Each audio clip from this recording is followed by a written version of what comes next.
যে পাকিস্তানের কথা শুনলেই বাংলাদেশিদের মনে পড়ে একাত্তরের স্মৃতি, বিভীষিকাময় ৯ মাসের যুদ্ধ আর প্রাণক্ষয়, সেই পাকিস্তানি এখন মুক্তিযুদ্ধের প্রায় অর্ধশত বছর পরে বাংলাদেশের দুঃসময়ে পাশে থাকার বার্তা প্রেরণ করেছে।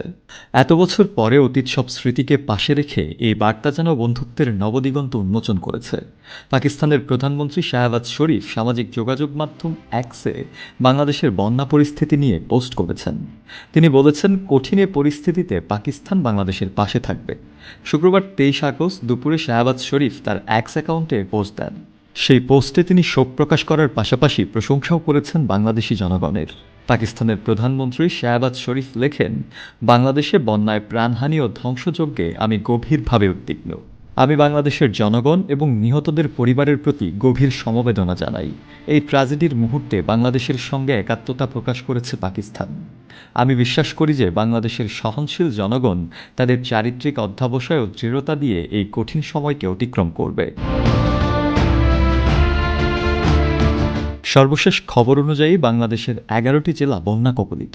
জেলাগুলিতে প্রায় ৯ লক্ষ পরিবার পানিবন্দী হয়ে আছে। বন্যায় ক্ষতিগ্রস্ত মানুষের সংখ্যা প্রায় ৪৫ লাখ। মরদেহের সংখ্যাও কম নয়। এখন পর্যন্ত ১৩ জনের মরদেহ উদ্ধার করা হয়েছে। পাকিস্তানের এই পোস্টটিতে বাংলাদেশি সহ বিশ্বের আরও অনেকেই বেশ ইতিবাচক মন্তব্য করেছেন।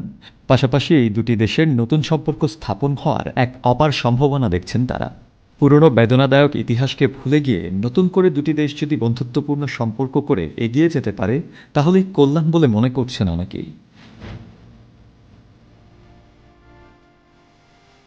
শাফেল মাওলা, কালের কণ্ঠ।